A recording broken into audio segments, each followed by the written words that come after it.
What's up, everybody? For those of you who are coming back to watch this over again, welcome in. So, today we are going to go over all the stuff that we're taking to Blade Show and maybe a little extra things here and there. Um, some good old fashioned shop work stuff. Um, everything's a mess right now. I mean, big time mess. Let's go look at the shop. So, um, it's hard to see because from like way far away it doesn't look like anything, but the mat is super thick and all the holes are completely full of kydex, all the little kydex swirlies. Got all the boxes sitting over there, but I'm not putting stuff in and out of the box. What's up, Steven? How's it going, brother? Good to see you. Good to see you. I did just get the bench cleaned off, but I made a mess with the leather dye earlier, so now my bench is it was beautiful, but oh yeah. So I got something, and I never did announce it, but it made the heat treating cryogenic process like amazing. I was tipped off by Alan, Primitive Bear Knives. We talk like daily. Anyway, he's like, so somebody told me about this freezer, and before you don't even say anything, just hear me out. Um, Anyway, turn me on to this dude right here. This is a cryogenic freezer. It's a medical cryogenic freezer. It can go down to minus 86 Celsius, which is like minus 120 something Fahrenheit, which is perfect. It's amazing. I love it. It is amazing. And it is absolutely every bit of that cold. Um, Anyhow, that has made heat treating a breeze because now I have piles of blade laying everywhere that still have to be heat treated. No, the cryo time is the same, but I don't have to search for dry ice anymore. So therefore, dry ice can never hold me up again. This thing actually came in the nick of time because I was still heat treating like a week and a half, well, 2 weeks ago, and um, I wasn't able to get dry ice for a while, and it was absolutely it was just killing me. It was pissing me off. Now the freezer was $1,200, but I spend like 2 grand a year in dry ice and the alcohol to make the slurry. So the ingredients just for something that was, you know, holding me up, it's gonna pay for itself real fast. But anyhow, I was gonna show you. I'm getting the blapping already. Yeah, no, that's what the missus said. She was like, "Buy 2 of them." So, I have so many blades that are finished now, but even unfinished, all those are heat treated. There's like 60 blades sitting right there. Bunch of 332nd stuff, bunch of signature series still sitting there. Some of you might be a little disappointed in me just a little while, but anyhow, oh yeah, I need to go and check on these. So I have 6 more blades that are actually still going right now. They're finished blades as far as grinding and everything, but they're in acid. There they are, they're cubs. So I actually heat treated those. I was still heat treating them this morning. They still had a temper cycle to do this morning. But I got some 5/32 AEBL, and yes, the unicorn thickness, unicorn pieces of steel. I got some in, and so I just like it came in yesterday, and I just uh, we set out back and had a break. I was like, the only thing that I didn't get to was Cubs, and I wish I could have. I even have some N690 in there cut out. The thing with the N690 is it's thicker than what I want. The 5/32 and the 1/8 inch has been. It started. It was just the 5/32, but then the 1/8 inch kind of got roped into that category as well. We're probably not going to get a whole lot of people in here because we're not doing a vertical stream. So I know most of you, 9 out of 10 of you, if not all 10 of you, are OGs. And you guys know what's up. You're not going to miss this one because this one's going to be a good one. We're going to go ahead and get started because it's going to take me forever to do this. But we're going to we're going to do it. Um I- the heat treat is easy. It's not any different. It hasn't shown me any problems. I haven't had any problems with um the cutting out. I don't like grinding it. I learned real quick that I don't like grinding it. I don't like grinding it on a little deeper level than don't like grinding it. Um, but I'm I'm gonna give it a chance, and we're gonna chill. And maybe part of my hatred with grinding it right now is the fact that I'm trying to hustle and move along for Blade Show, and that also is playing some things. It absolutely destroys belts. It doesn't like eat them faster. So the Rockwell on this stuff is like 60 and a half. It's in between 60, 61. It's on the higher side.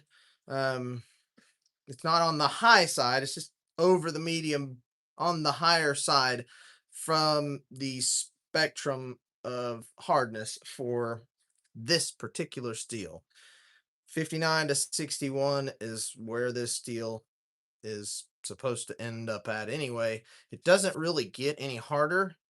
Um, I mean, you can get it up there around that 62, but we're talking like 100-degree temper. I don't see a point. It's gonna get a little warmer than that when I start grinding it. So I mean, it doesn't even matter. But I haven't had a chance to really do a whole bunch of playing with it. I did, however, can you hand me those two on the top? I did, however, make nope, yep. I made the missus and myself a new knife like I do every year um at Blade Show. Every year Blade Show, I make myself a new knife. So this is my new one. Surprise, surprise, adventure. This is my sixth adventure in a row, or fifth adventure in a row. I'd actually have to go count them up. This one is the one I made for myself last year. What's up, Dan? How's it going, Cho? Hope you're doing all right. So this one last year I made this. I really didn't. Kind of ran out of time, and I actually last year I ran out of heat treating foil before Blade Show. I almost did the same thing this year, but I kind of sat there and counted all the little rings on my roll, and I was like, it's time to order some. So I got some in before my last round of heat treat, which I thought was my last round of heat treating. Before my last round of heat treating, I pulled the sheet and it hit tape. And I was like, well, I'm glad I ordered that because it had literally just got there that morning and I was pulling the last piece off of the roll of foil. So, anyway, last year I ran out of foil, so I couldn't make myself one in AEBL. I made myself one in ADCR2. The Mrs. got one as well, but she has not carried her adventure as much. Um, yeah, no, dude, ADHD. I can't even stop myself from rambling. So the biggest thing that I wanted to test and play with over the past year with this particular knife was the Cerakote. I tell you what, it has been in and out of my sheath a million trillion times. I also do this little autistic kind of clicking in and out of the sheath just to do it, like a fidget. So that right there is how much wear you're going to get if you do that for a year. But anyway, this knife has not left my belt but to change pants every single day, and the Cerakote could not have held up any better. Now, this knife has gone to the belt more times than my Nitro V adventure that it replaced. That's a given. ADCR V2, we know it's not holding an edge as good as Nitro V. We know this. But that being said, it is still in fantastic shape, but I love it. It is time to retire this knife from everyday carry. No, I don't sell my personals because one day I would like to have a massive collection of very loved. That's what I call them when they get to that stage of looking, is loved, not just hard used, but loved. Um, Adventures. I would like to have a collection of them. Anyway, this year I got myself a Gen 3 Stonewash because I don't have one in Stonewash yet. Uh, N690. So we're gonna test it out over the next year. I believe in it, and we're gonna give it we're gonna give it a hell of a testing. All right. Oh yeah, and you guys are gonna want to see the misses. I know Steven's gonna want to see it. Burlap with the turquoise liners, Rambler and N690. So she's gonna be testing it out too. The N690 Adventure. When was it minted? When did I just make this? Like 2 or 3 days ago. Yeah, just a couple days ago. What's up, Shane? How's it going, brother? Good to see you. All right, let's start pulling them off. I keep saying I'm gonna get started. I've lost a few attentions. I'm sorry. They're not even in here for me to say sorry to anymore. So it doesn't even matter. Sorry. I'm rambling. All right. Without further ado, let's get moving on what we're taking a Blade Show. Now, the most recent uh the most recent drop was the Lone Stars. All of them are gone. They were gone. Um Monday we sent those, or Tuesday we sent those out Tuesday, yesterday. I have 4 extras, all 4 in N690. Now, I've got one in burgundy. I believe this one is spoken for. I intend to put this one aside because I think he's Yes. supposed to be coming and get this Friday. So, if he don't show up, which I'm sure he will, then this one might still be on the table. A N690 Lone Star in burgundy. Then I've got one in Python. This one is the standard configuration of the Python. Now, somebody said something to me the other day ago that really resonated. They said, yeah, they call it Python snakeskin micarta, but to me it looks like cactus. You know what? It does look like Choyo cactus in this configuration. I do have another one in Python, and it is an opposite direction Python. It's just the way I had cut it. I actually screwed up and I thought I had cut a different sheet. I cut it too narrow or too short for some handles, the handles that I was trying. So I ended up turning it to the side, ripping it down the center, and then I got some opposite direction Python. Good for Blade Show, but I'm not doing the whole sheet like that because it just doesn't work out that way. That one has the flat dark earth sheath, and then I have one more Lone Star. This one is Cerakoted. This is the Black Ink F Series Cerakote. It's got a little oil on it. This stuff, once you get oil on Cerakote, it's almost impossible to get it off. This has got the double green over black Cerakote. It's hot. It is hot, and it's got the green sheath to boot. It's green sheath, black strap, black screws, black blade. This is hot right here. That's gonna be on the table. All right, moving on. Let's go. Our most popular one of the year so far. Most popular blade of the year so far. The Rogue. Designed by Gabriel West Huntsman Outdoors, guys. If you don't know who Gabe is, get out. I'm kidding. Not partly. Where'd the other Rogue go? I'm missing one. 1, 2, 3, 4. Should have. Is that one? No. It's in the it's the fat carbon one. The green. Oh. Green right there. Yeah. Right? Nope, right in front of you. There you go. All right. So I got 5. First up, we've got another one of those sideways Python. Pretty sweet. Again, these are the hottest knives. I don't even need to talk these up right now. You guys already know that every time I put these out, they're gone. Knife Connection has 30 more of them on order, plus 70 more knives. So there'll be more rogues coming, definitely. But that's gonna be on the table. Flat Dark Earth Sheath on that dude's great looking combo. Next up, we have got now my green fans. You guys are gonna love this. I'm a green fan, you guys know that.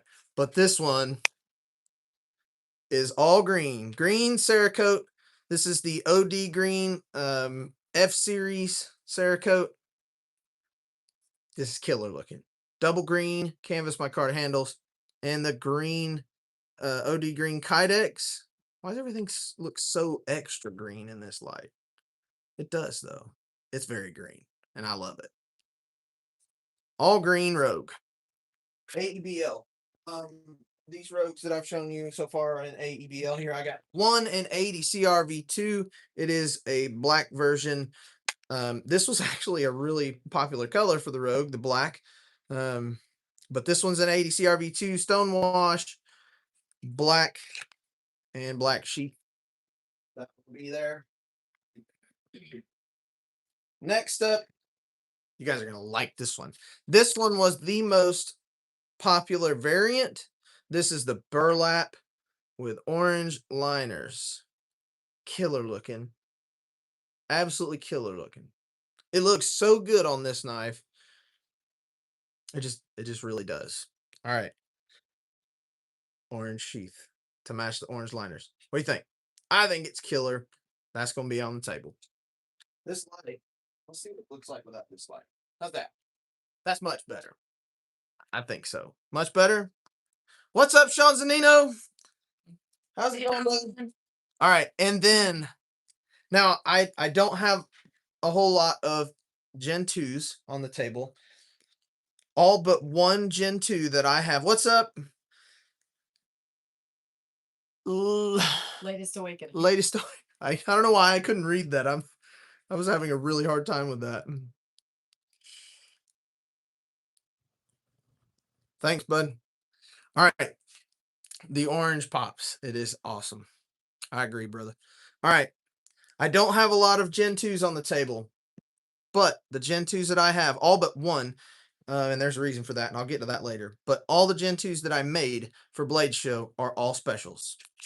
They are all fat carbon. So this is a now if you guys are rogue collectors, y'all are already salivating. This is a rogue in AEBL jungle wear fat carbon.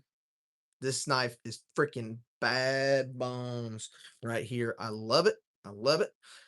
Okay, here's the kicker with the all the Gen 2s this year. And we'll see them tomorrow. Specifically the fat carbon.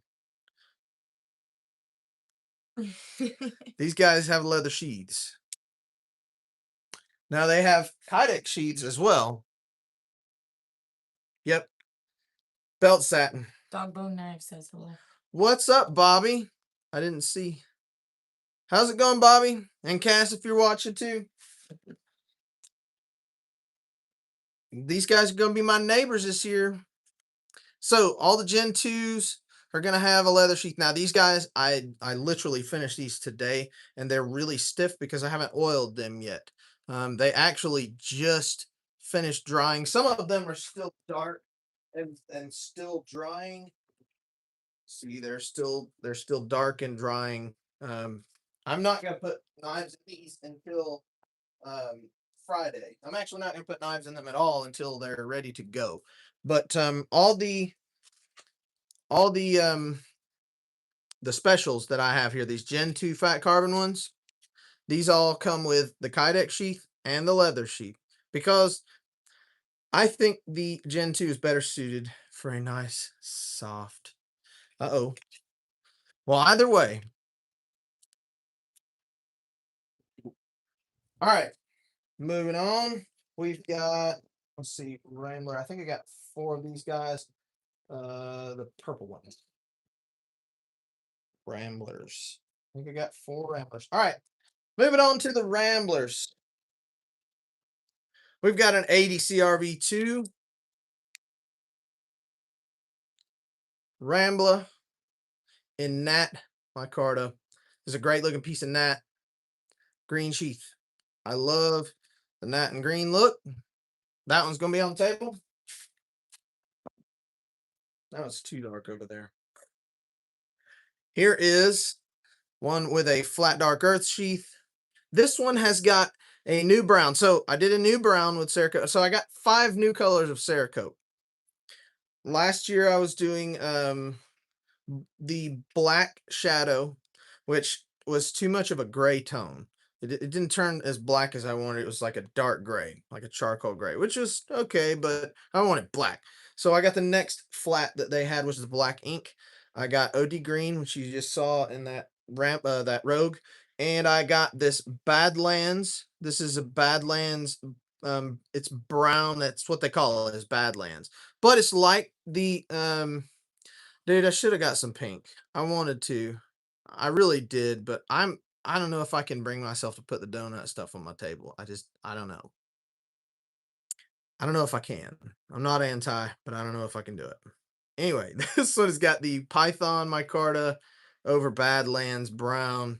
It is a good looking combo. I have several in that particular configuration with the brown and the Python coming up. But that's a Rambler and AEBL. And then I've got another AEBL Rambler here.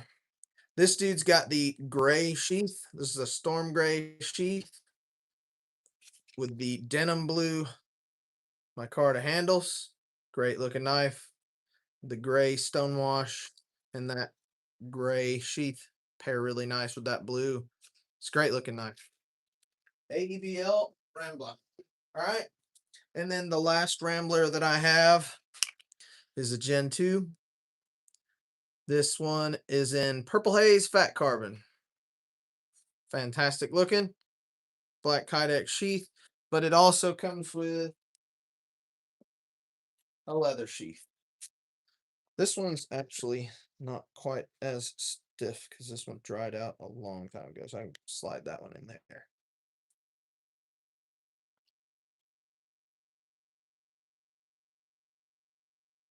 There's our leather sheath.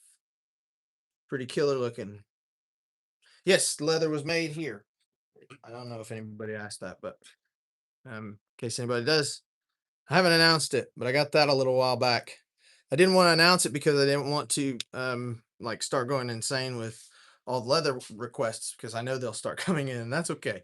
But anyway, leather sheath with that Rambler. Pretty killer looking setup there. I like my Rambler's layout. All right, I got 2 linemans. Now, I haven't really done much announcing on this either. We did a drop with the Knife Connection. Jason got a couple of these, but this is the new style lineman. These guys are extremely light in the handle. They're really light to begin with. I actually extended the handle just slightly and added the ring. I'd never wanted a full ring. I just wanted a bigger lanyard hole.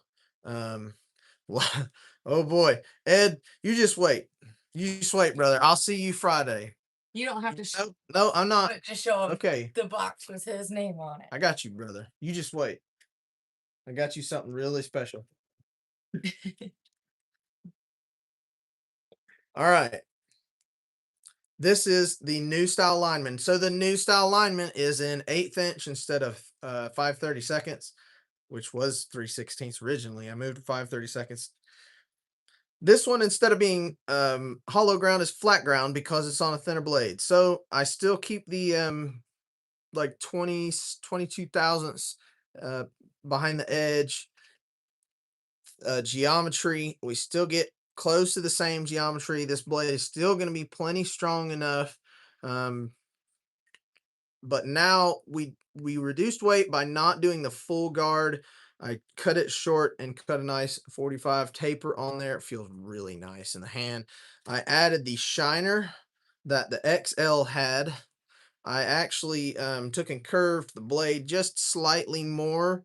The tip never came past the guard, but when you look at it now, the tip is probably 3/8 of an inch past the guard.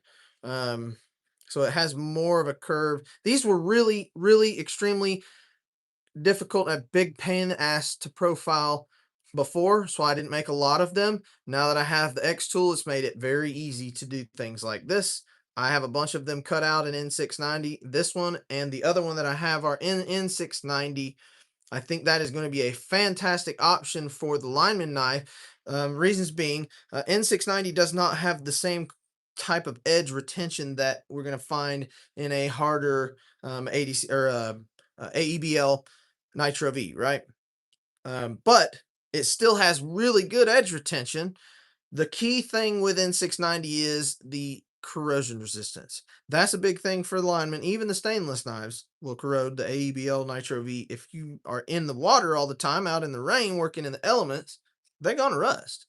In and out of the sheath, sit in the sheath for a couple hours while you're sitting in the warm truck, they're going to rust, period. So there are a lot of linemen that will actually choose corrosion resistance over edge retention in terms of what they are looking for in a knife. I've talked to several of them myself.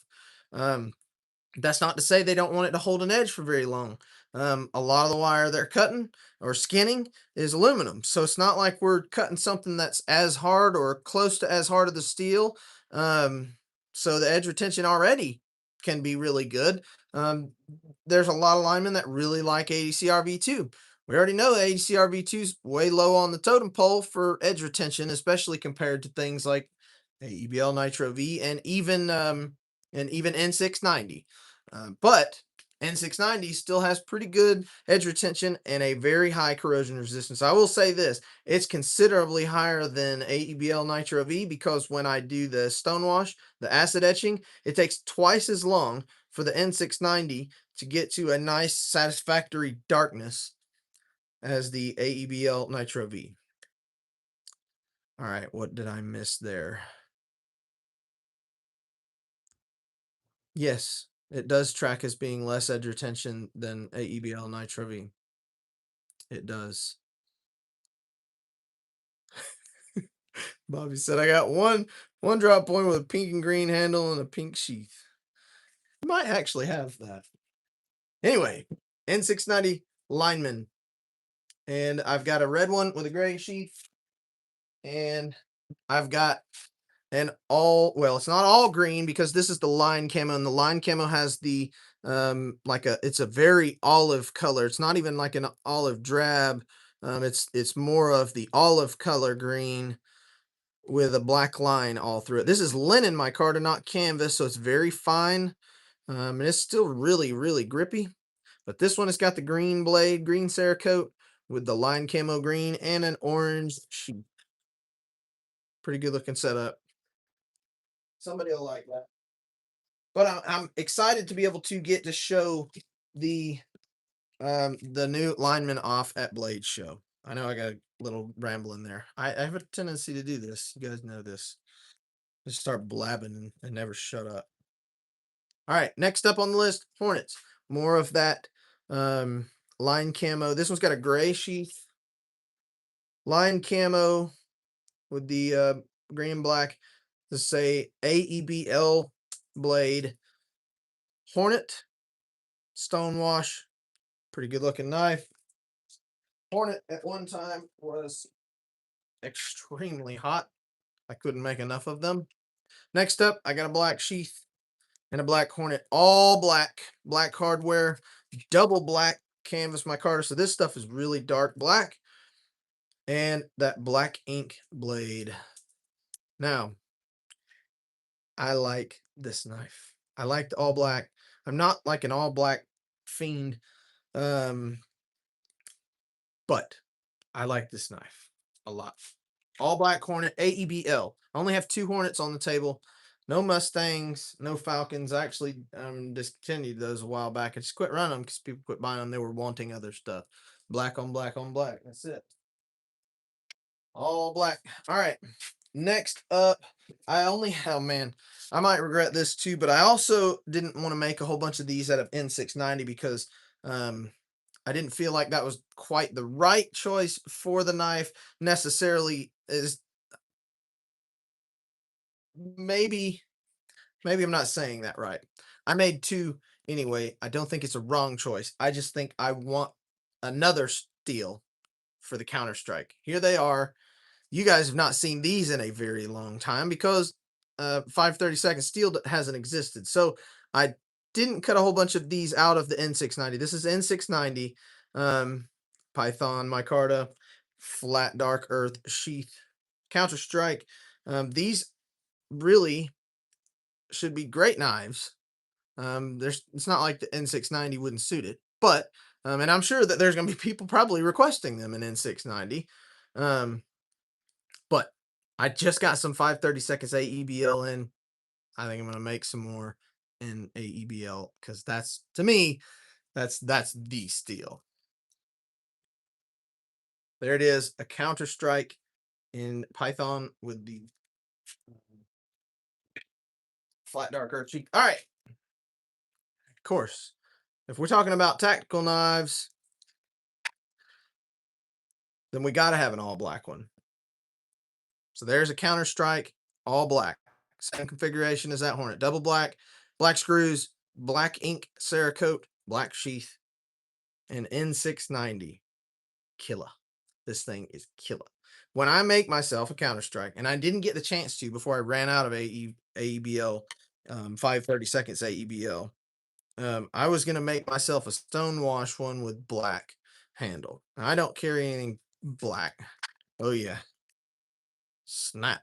He said, oh, snap. Probably not what he was talking about, but it was good timing because it did snap really loud. See, like that. Oh, you, and am I missing a, no, I'm not missing tradition.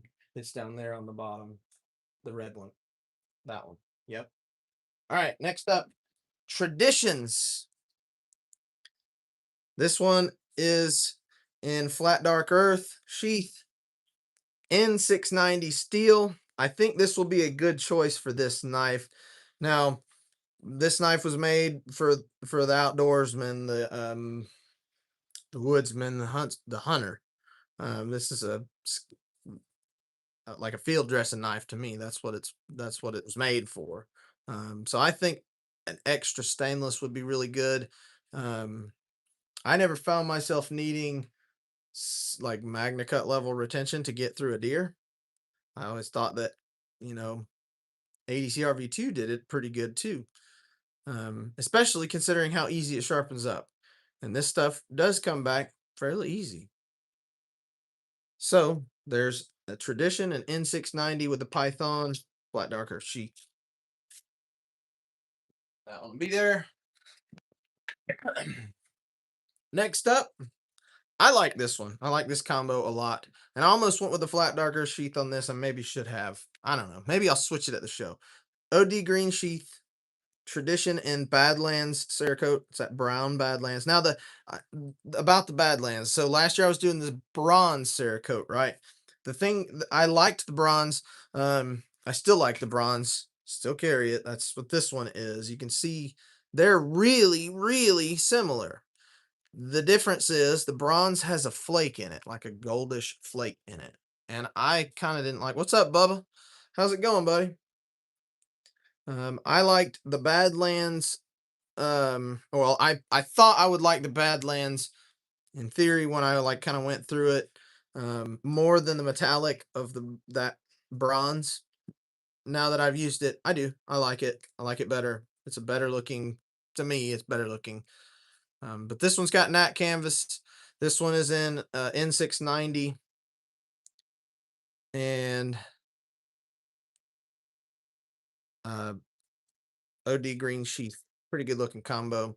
We showed the Lone Stars off here just a little while ago. I'll show you one now. Here's one. This one will be on the table. N690 Lone Stars.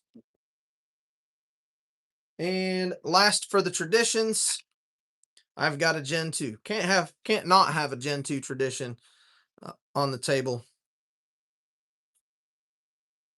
Yeah, the Lone Star is quite highly spoken of by Scab for sure. Yeah, he loves his. So this one has got the Mars Valley Fat Carbon. This is a really, really good looking knife. I did one of these for Blade Show last year and it sold.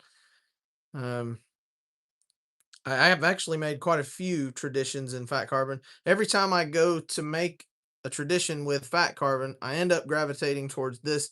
I just think it's a color that looks really nice on this blade shape. Um, just does. Anyway, all the Gen 2s come with leather sheaths as well. I'm not, that's really too stiff. I gotta oil these. These guys are too stiff. I haven't oiled them yet. I'm gonna do that tonight before I leave. But this guy's gonna come with that leather sheath right there and Kydex. Kydex and leather for those Gen 2 specials.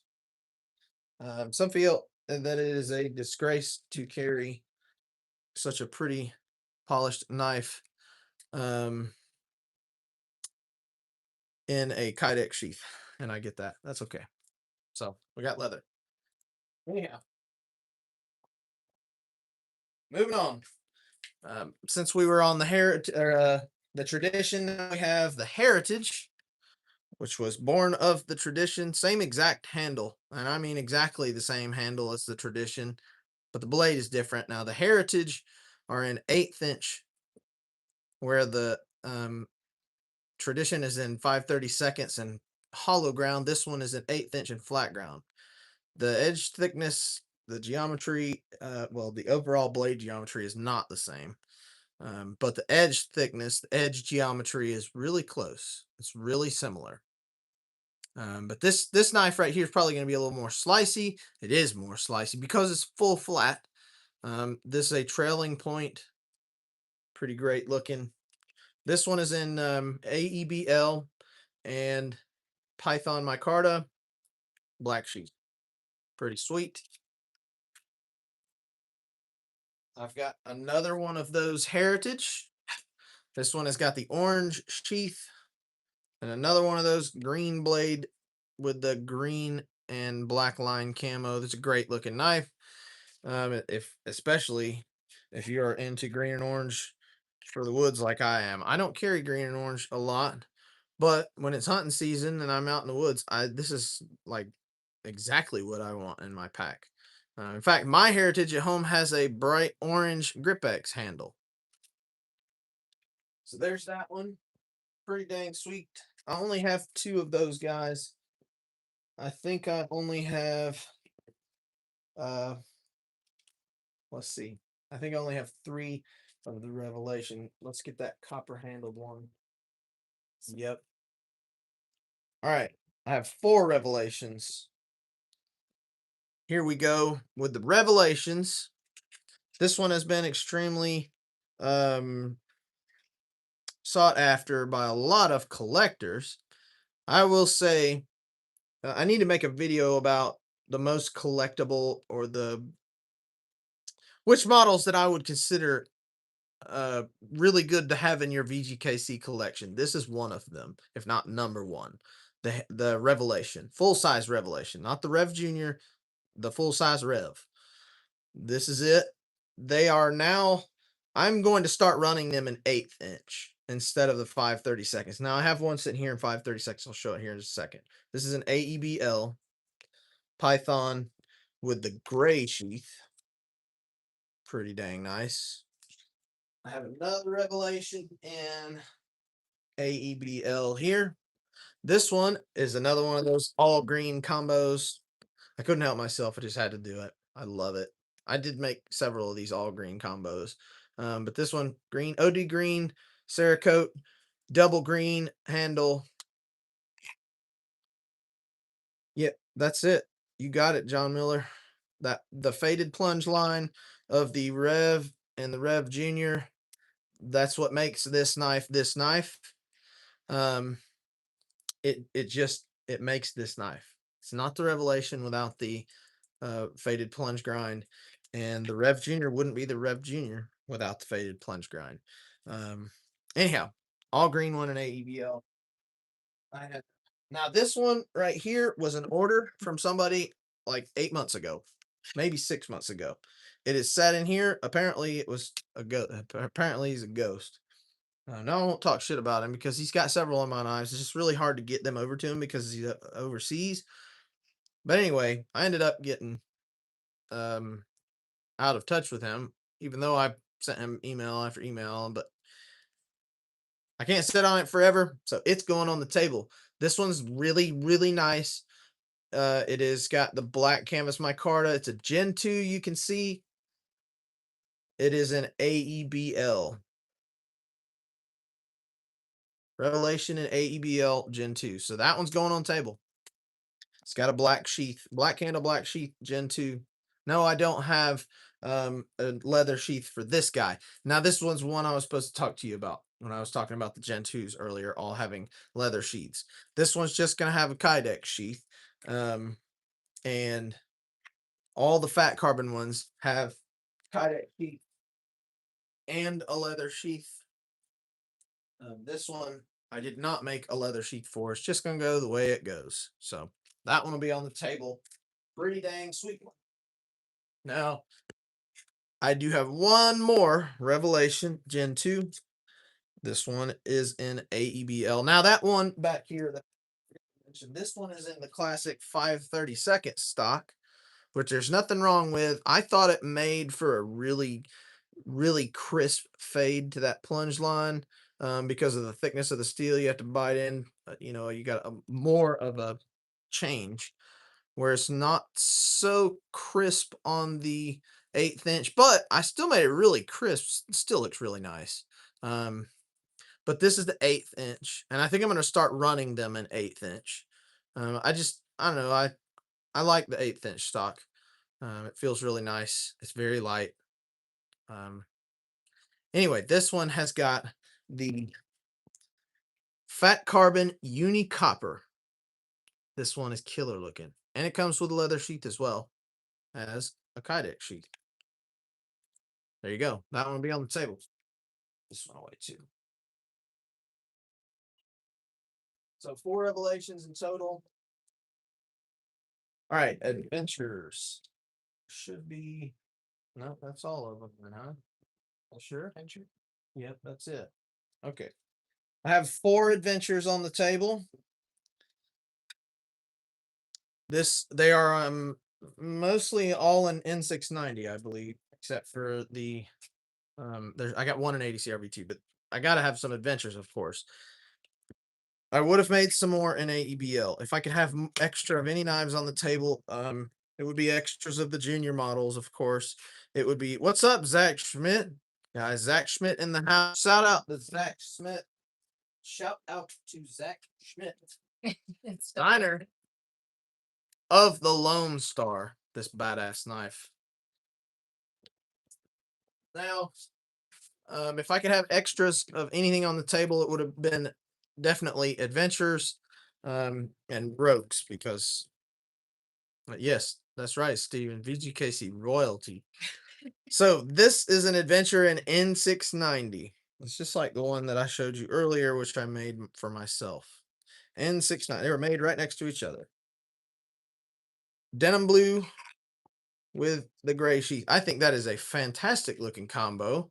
The gray goes with that blue so nicely, especially that stonewashed gray blade with the gray sheath, blue. It's really good looking. Adventure N690, that'll be on the table. Got one more of those adventures in N690. This one's got a flat dark earth sheath. This one's got the Python and the Badlands brown Cerakote. Really good looking blade. I'd stick this one on my hip right now. In fact, I don't even have to change sheaths. I can just set that one down and just kind of put that one right in my sheath and go about my business if nothing happened. What's up, Chuck? How's it going? Guys, Chuck is Chuck is a friend of mine, and he's been coming to the VGKC shop for a little while now. A little more than a year now. He comes every now and then, and I always enjoy it when Chuck comes up. Actually, I got some of Chuck's blades here that I got a heat treat for him here in the next week or two. Adventure N690 Cerakote. That one will be on the table. Pretty dang sweet blade. Put my adventure back. Here I could not have an 80 CRV2 blade adventure on the table. Sacrilege for VGKC. What's up, Chad? How's it going? Good to see you, bud. This is an adventure in ADCR V2 stonewash finish with the line camo, olive and black linen micarta right there, and it has got the green sheath. I like this knife a lot. And lastly, for the adventures, of course, I gotta have a Gen 2. Might be a little dirty because I was using this one earlier to template some sheath. Yeah, it's got leather junk all over it. And now smudges. Okay. N690 Gen 2 Adventure in the how did I forget this? What is it? This is the Arctic Storm. Storm? Arctic Storm. It's not the Frost. The Frost is a blue and white. I got a Frost one sitting here somewhere. Arctic Storm Fat Carbon. I made one of these last year for Blade Show as well. It is awesome. Really, really, really awesome looking knife. N690. Black sheath. Really good looking. Cheddar Griffins and Minerals. And next up, we have got, let's move on to all right, let's grab that one on the very far left. Far left. Yep. Next up, we've got Heritage Juniors. I'm just going by what she's handing me out of the cabinet over here. So, you know, mustache hair trying to jump in my mouth. Heritage Juniors, I've got a few of them. These guys are in Nitro V, black sheath, double black canvas micarta, stonewash blade. These dudes are in 3/32 Nitro V. They are laser beam, thin and slicey. And I mean really ridiculously, wickedly thin and slicey. And so far, Scab has not managed to kill his. I would say that they are plenty dainty and tough enough because they are a dainty knife. To me, they're a dainty knife. Like when you compare it to something like an Adventure 5/32 stock, this is 3/32 stock. So it's 2 steps down in standard thickness. Chad, I need to make you a leather sheath for that. I promised you I'd make you a leather sheath when I got up and running with the leather. I've got up and running with the leather now. So I need to make you a sheath for that one if you haven't already. So Steven was asking me this earlier. So far, I don't like grinding N690. That's about the only thing that I'm hitched on. I don't like grinding it. I just don't. There ain't no amount of anything gonna change that. The only thing that I had to say was I might possibly be able to just, you know, forget about it and move on after Blade Show. I might find that it's not such an annoyance since I've got so much on my mind as of late with Blade Show. So we'll see what I have to say after Blade Show. But anyhow, so far, it's not my favorite to grind, but I do like it. It's pretty nice steel. It's very corrosion resistant. I'll say that. It takes twice as long with very fresh acid to etch the N690 than it does Nitro V AEBL. It's almost twice as long. No joke. It's that much more corrosion resistant. Anyway, Heritage Junior Nitro V. This one is in Nat Canvas Micarta, black sheath. That'll be on the table. Really good looking blade. Next up for the Heritage Junior, I've got Flat Dark Earth Sheath, Python with the Brown Badlands Cerakote. Another one of those in that same configuration I was talking about earlier. I've showed like 3 of these guys or 4 of these in this configuration, not Heritage Juniors, just other knives in this exact color setup. I just thought it looked really good. I like it. Anyway, next up, we've got, I do have a good bit of those because I actually had some left over. In fact, I only made 2 of them for Blade Show. The rest of them I just still had sitting here. They didn't sell, so I put them away so I wouldn't have to make more later. But I did anyway. We've got a Burlap Heritage Junior Nitro V Burlap. And I went with an orange sheath for the Burlap. I thought that burlap in the orange sheath, the Rogue that I showed earlier, I thought that looked really nice. So I went with an orange sheath for this burlap as well. Now this one has orange liners, so it kind of matches it, but still, burlap and orange, good looking. And lastly, for the Heritage, I've got a Gen 2. Now, there have not been any Gen 2 Heritage done yet, so this is a one of a kind currently.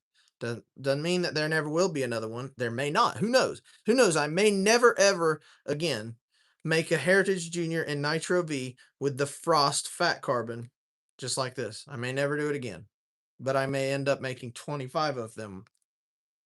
There's no telling.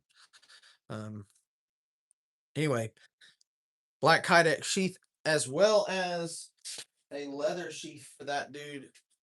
All my the burlap and dude, that's a great statement. That's a great statement, Jonathan. It is in need of some christening. That's what it needs. So all the Gen 2 with the fat carbon are going to come with a leather sheath as well as a Kydex sheath this time. All right, moving on. Let's get that Toxic Storm one.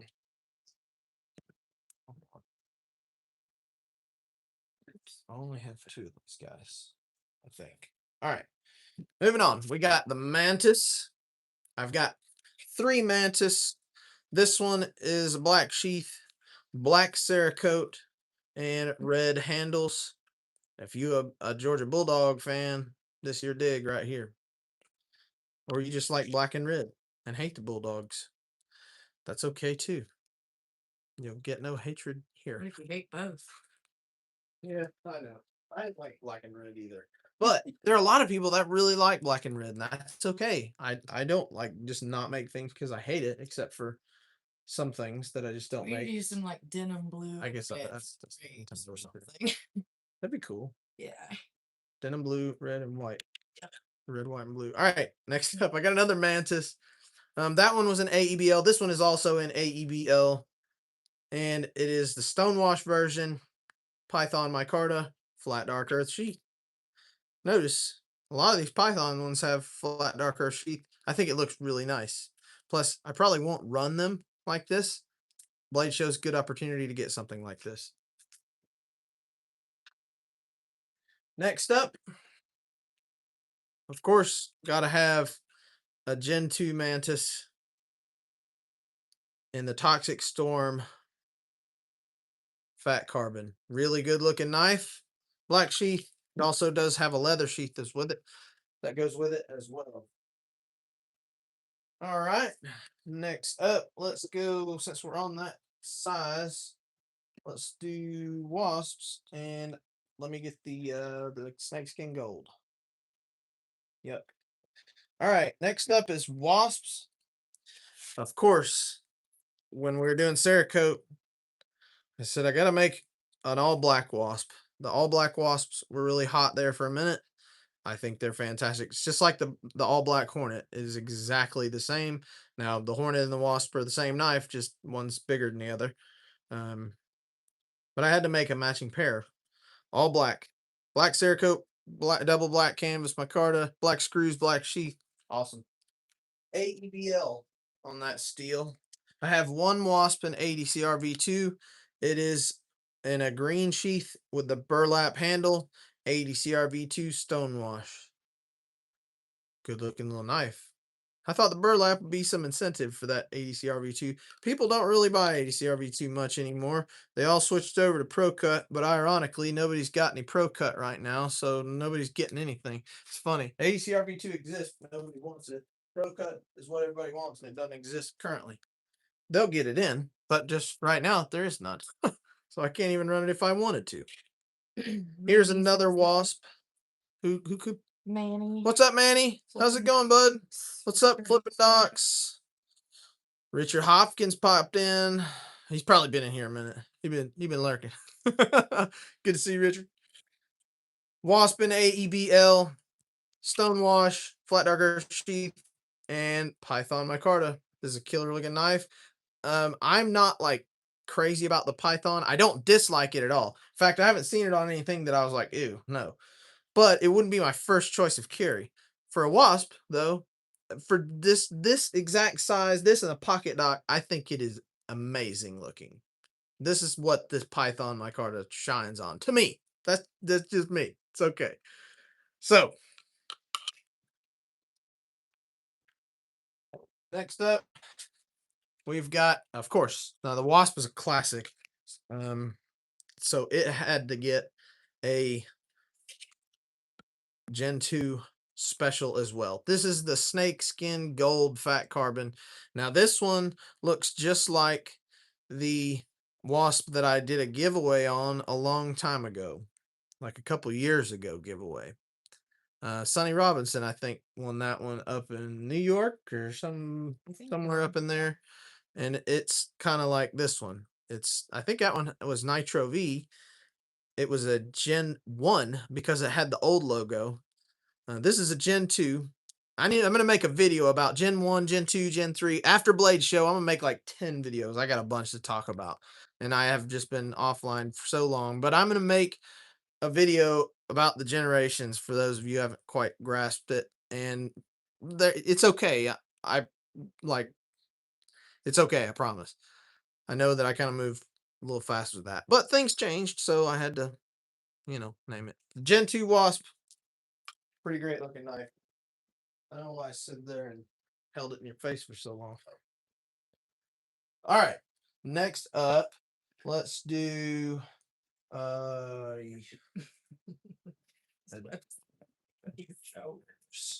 me get that. It's the black, all black. Yeah. Yep. That's it. These are next. These are next.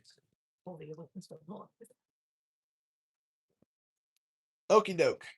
Up next, Adventure Juniors.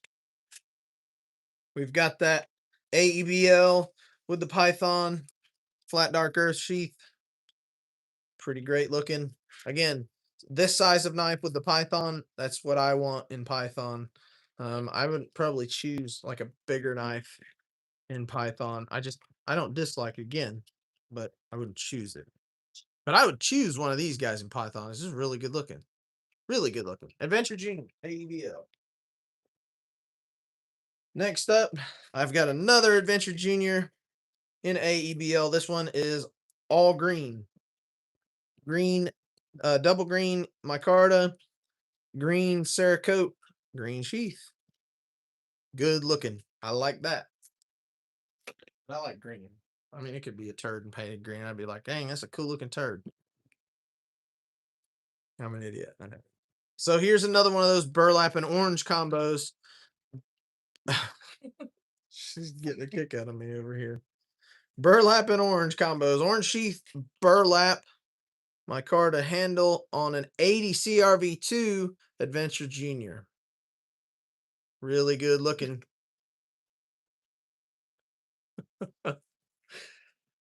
It's late, guys. We've been working 12-hour days for a long time, and we are For a week straight. woo. Flat packing. Yeah, I guess so. Lastly, for the Adventure Juniors, I gotta have one, that black sheath, and a Gen 2. There it is in all her glory. The best color, maybe not the best looking color, but the best color as far as selling on the Adventure Junior has been notoriously the black camo. A black camo fat carbon on there. This guy comes with a leather sheath as well as a Kydex sheath. Awesome looking knife. AEBL steel on that, Did dude. you answer his question about the Python micarta? I know. So what colors are in the Python micarta? What colors are in the There's Python? like a purple. Yeah, so Python micarta makes there's up blue. 3 different colors, I believe. tan. It's black, it's a gnat, and burgundy. Black, gnat, and burgundy. And if you look like really close at them, you can kind of pick it out. Sometimes it's kind of hard to tell. Certain sheets, it's very, very clear. In fact, I have a sheet or some left of a sheet of Python in there where the bottom layer of the micarta on the bottom of the sheet is purple, and it like when it's flipped over, it just looks like a sheet of burgundy micarta. You can't tell it any different. Uh, Anyhow, up next we have got the keeping it in style with the juniors. We'll go ahead and move on to the tradition juniors. I got 3 of these guys. Here's the first one in the green sheath. Badlands Cerakote, brown Cerakote with the gnat handle. Really, really good. Yeah, man, I know it. I remember, he says, I remember my first part-time job. I remember my first part-time job. It's a good one, Bobby. All right. Oh, I did mix that up. Okay. I only have 2 tradition juniors in the Gen 3s. All right, here's another one. Python with the flat dark earth sheath. Gen 3 Stonewash. Tradition junior. Really good looking blade. AEBL on that. Up next, we've got no. All right, here's a fat carbon that I haven't done yet. This first time I've done it. Now, if you guys been around long enough, you know that I don't like doing anything with white because it doesn't sell. Nobody buys it, and that's okay. I wouldn't buy it either because I don't know. I don't want something white. You don't grow up in the South and buy white shoes because everything's muddy around here. Ironically, everybody around here drives white vehicles and lives in white houses. But I made a Tradition Junior Gen 2 with white fat carbon. This is the polar fat carbon. I don't know how I feel about it, but it's definitely freaking white. But it's actually really nice looking if you're into like black and white. Like there are some people that are really into the checkerboard kind of thing. It's really crazy looking. So it's a dark matter with white in it. I like it on small. It does look it does look pretty good. I will say. I don't know that I'd carry it, but it does look really good. It's not bad. It's really not bad. It surprised me when I pulled it out. I was like, eh. But then I finished it and I was like, dang, it's okay. So moving on, we've got Rev Juniors up next. Up first, I've got one in AOD green sheath with a gnat handle. This one is a Nitro V. There's that faded plunge line of the Revelation. It's awesome. It is a dress knife, Chad. That would be a really nice one to wear with a tux. And I know somebody that dresses fancy a whole bunch. I know somebody that dresses fancy a whole bunch. I know Jeff Harmon does. Yes, Jeff does dress super fancy. Yep, for his company. Yeah. His beard alone draws all his attention, though. So it doesn't really matter what he's wearing. His beard will get all the attention. Yep, I think that's the Rev Junior. Yeah, maybe that is. It is an award-winning beard, though. I'm talking about Jeff Harmon there. Love you, Jeff. This is a Rev Junior.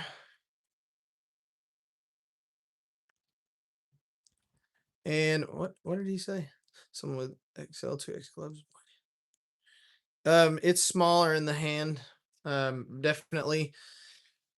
The Rev Junior would probably have the least most free feeling handle on all the juniors. You're a large size or extra? I don't have XL hands. I guess I do have XL glove size hands. Yeah, yours is all broken and small. You're right. And Okay. arthritic. Yeah. So I guess my hands would be considered XL for glove size because I was just thinking about that. All my gloves in the shop are XL. So that's what it looks like in XL size hands. I'm not saying that it's not free feeling. I'm saying that out of all the junior models, this one, the Rev Junior, feels least free in the hand.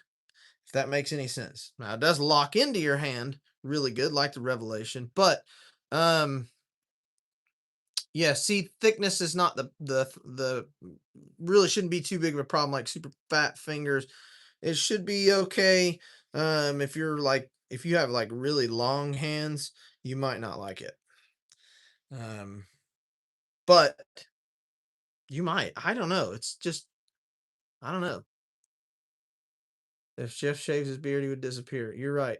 Like the um what is that creature with this just hair on Sesame Street? Oh, I don't know. I can't Rev Jr. Here I go rambling again. We're just getting stuck on this knife. Rev Jr. I got an all black Rev Jr. and Nitro V. That's Yeah, what it is. I don't know. This is what I did on live stream. This is why I didn't get anything done. Rev Jr. in Nitro V, all black. Black ink, Cerakote, double black, black screws, black sheath. This is killer looking. Out of all the double or out of all the blackouts, this is my favorite blackout. This one right here is my favorite blackout.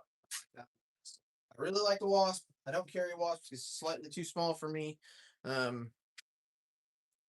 like the Counter Strike, but I would like a Counter Strike with a Stonewash. But that dude right there, that dude's awesome. Check them at least. Yes, please. So- Okay. Mrs. is gonna go and grab. I got Cubs in acid out there that need to go to the tumbler. I guarantee you they're ready, so just go ahead and get them out. Make sure you shake that baking soda water real good first, and then go get them. Yeah, it's good to go. Everything's good to go. All right. Lastly, for the Rev Juniors, black sheath. Also have a leather sheath for this dude. This one is kind of matching the full size Rev. The full size Rev has uni copper. This one just has the copper camo. It's not the uni copper. The difference between the two is the uni copper is uniform. All the dots are exactly staggered with each other. It's kind of hard for me to show you with one that's already contoured, but on the sheet you see it. It's like exactly perfect. The copper camo is not the same in terms of uniformness, but it does look extremely similar. It's very, very, very close. But those two are pretty much matching pairs. Great looking knives. Even with the 400 grit, the jimping is still plenty aggressive enough, but it's not aggressive. This jimping on the Rev Junior is not aggressive. I didn't want it super aggressive. I wanted it like if I grind too much, it just disappear, and that's the way it is. If you're not careful, you'll get rid of all of it. All right, that's all for the Rev Juniors. Moving on.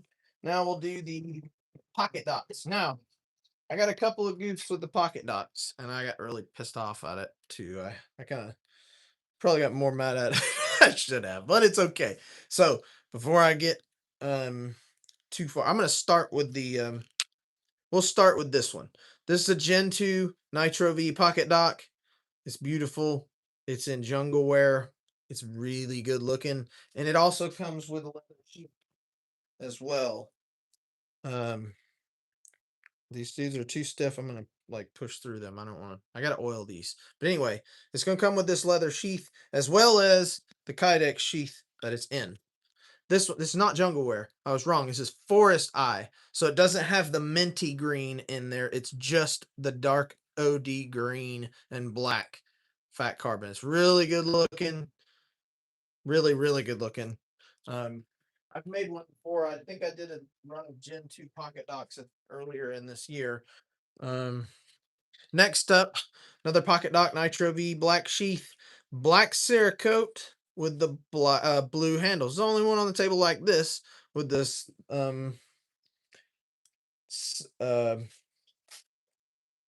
yeah, that is the only one on the table like this with this black Cerakote and the blue handles.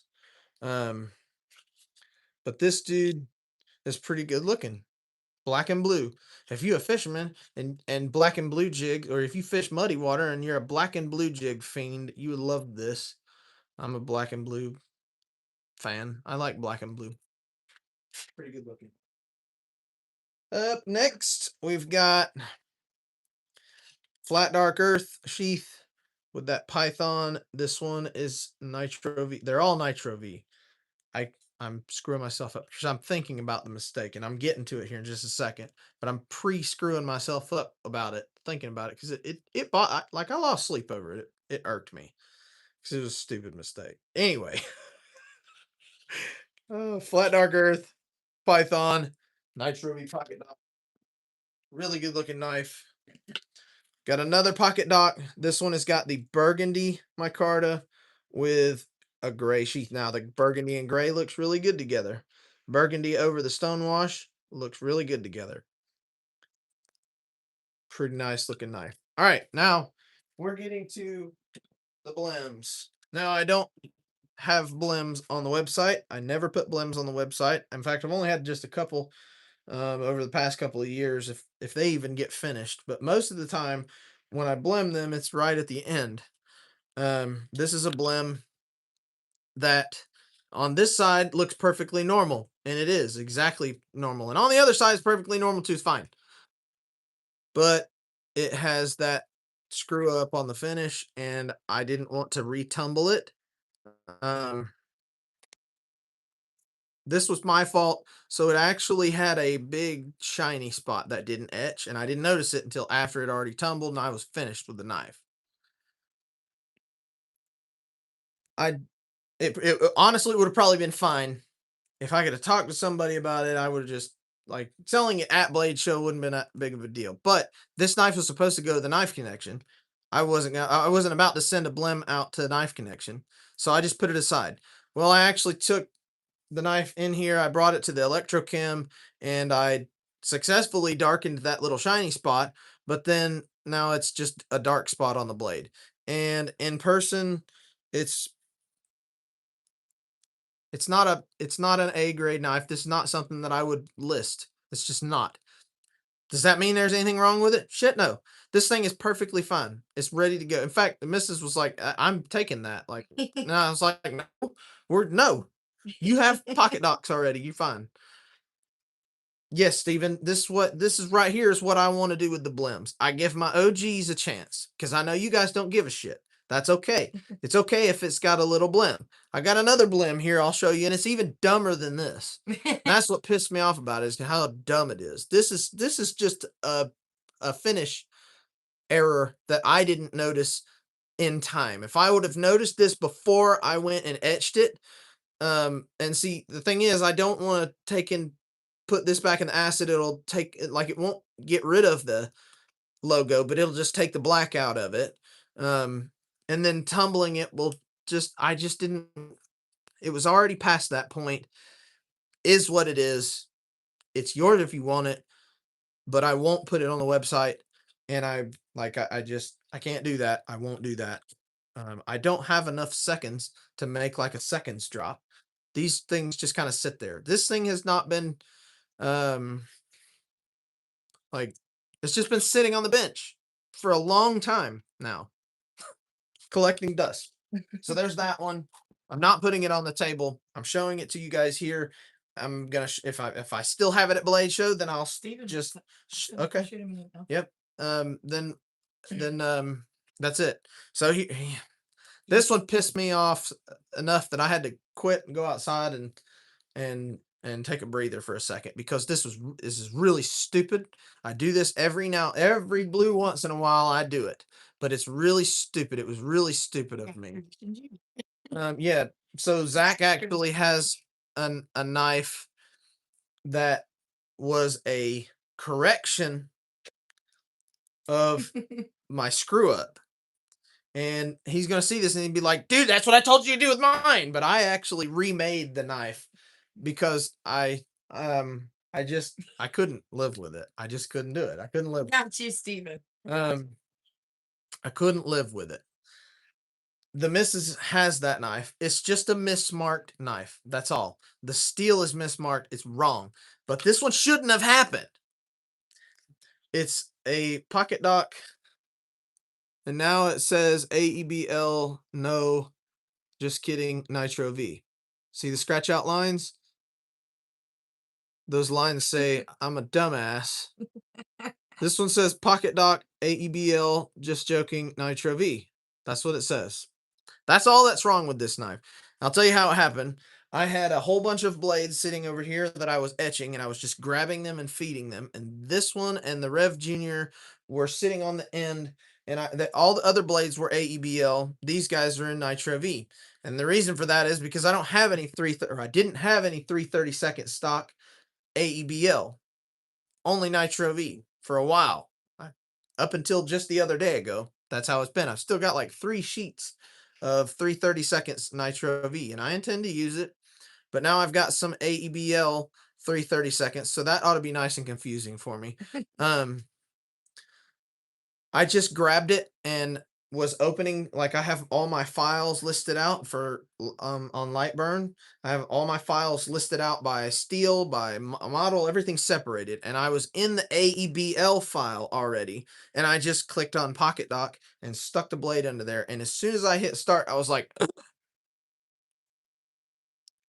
I didn't even turn the laser off, I didn't turn the computer off, I just walked outside. I was really pissed. So I have a whole bunch of these blades heat treated because they actually go like the X tool cuts 3/32 faster than I can feed it.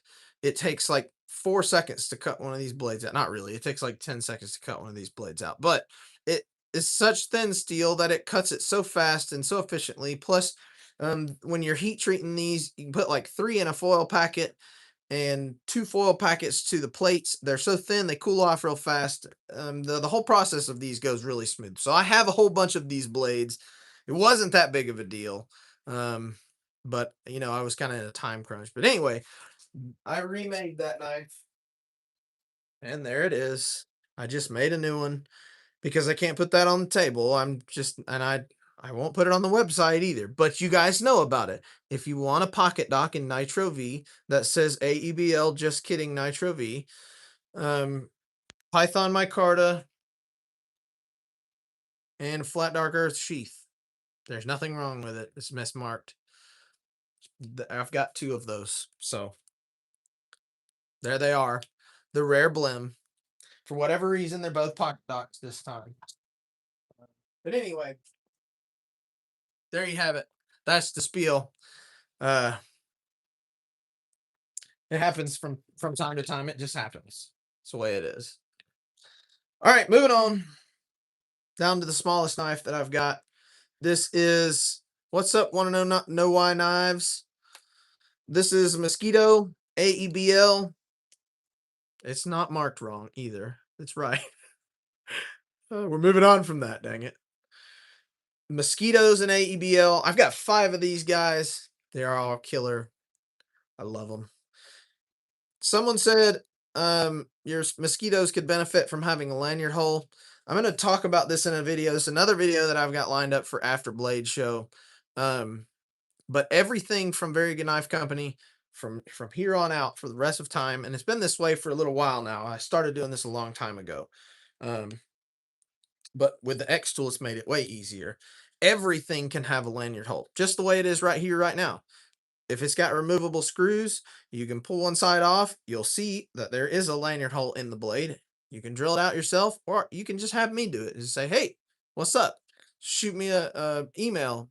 Say, I just ordered this mosquito. I want a lanyard hole punched in it. I can do it. I can do it real fast because it's already got a hole in the tang for it. I don't put one in there because I never did. So it is what it is. Mosquito black. Chad, a Lone Star in 3/32 Nitro V. I'll make you whatever you want, buddy. That's fine. That sounds good. Maybe we could do like a saber flat grind and like a blistering stupid thin edge, like 10, 12 thousandths. Something that would be an absolute laser beam. Something of that size that you could get that full of a handle on. If you were to grab and slash with that one, it would just go right through things. Mosquito black. I got another mosquito. This one has got a gray sheath. This one has got the brown Badlands coating and Cerakote and drawing a blank. Burgundy micarta handles. I made one like this last year. It was the bronze and burgundy. That one did not come home with me, and I think it's a pretty good looking setup. But there you go. The purple and gray look really good. The brown and purple look really good. The brown and gray together, questionable, but looking from the side like this, it's just purple and gray. But anyway, yeah, dude, we'll talk. We will talk. Next up, I've got another mosquito. This one's got a green sheath and a green handle. This is not the double green handle. This is just a classic green. AEBL. And so I made a mold for the mosquito sheaths. It's so cute. I'll show it to you in a second. I made a mold finally. I never made too many mosquitoes, but then Jason at Knife Connection started making orders for mosquitoes after mosquitoes. Right now he's got like 25 of them on order. So I was like, okay, we need a mold. So look at this little mold. Isn't that funny? That's the mosquito mold. It's blue. It's not blue. Now I have this beautiful sheath with this beautiful definition. All this is wide open now. I don't have to sit here and mess with them. Again, I didn't make so many mosquitoes, so when I made one, I just mold it right over the knife and then have to sit there and mess with it to get it to fit really perfect. But now, listen to the snappage. And they've got just the tiniest little cutest thumb ramp on there. Red handle, stonewash, AEBL, red sheath. All red. All right. And here is the last mosquito. Orange micarta, or orange sheath nat canvas micarta. And this one has got the green Cerakote. This right here is my OG configuration right here. If you guys have been watching the channel long enough to see my old adventures, the ones that the original adventure, you'd know that it had green powder coat and nat canvas micarta handles. Then my next adventure, same exact configuration. Same thing. Anyway, I really love this one a lot. I would carry this right exactly now. This knife, the purpose of this knife was to be an EDC slicer, box opener, a mail opener, criminal in the alley opener, you know, those kind of things. You can do a lot with this knife. A lot. I love this one. If this one doesn't sell, I might keep it because I don't even have a mosquito. I don't own one. Neither do I. So I like that one a lot. All right. Moving on to the big knives. Let's move on to the big knives, and then I've only got a couple things left. So the smallest of the biggest knives is the Tribute. You can't show up to what's up, Jeff? We were talking about you earlier. See, even right there it says Mr. Dapper. Guys, look, this is who I was talking about earlier that dresses so well. But it doesn't even matter how well he dresses because his award-winning beard steals all the attention. He is absolutely Mr. Dapper. Welcome in, Mr. Dapper. Hats off to you, brother. So, this guy right here is another one of those in that configuration that I wanted. Last year, if you guys remember it for Blade Show, last year, I made a Tribute that had the bronze Cerakote, a burlap handle, and an OD green sheath. I said, if it doesn't sell, I'm going to keep it. Well, it didn't sell. I didn't keep it. I ended up putting it up on the drop and it still didn't sell and I still didn't keep it. And then I ended up selling it to somebody locally. Like a dumb shit. He doesn't keep anything. I he says should have he's gonna kept keep. it. They got a great knife. It was an AEBL Tribute, but this is another one that I would be like, so again, we're going back to that green, matte over green look. Again, this is an 80 CRV2 Tribute. with the green Cerakote. It's got some wax on it on the edge and on the logo there because I didn't want it to rust. Ooh, chicken moly. Dang, now I'm hungry. I'm starving. Now I'm hungry. I'm hungry now. I wasn't, but I'm hungry now.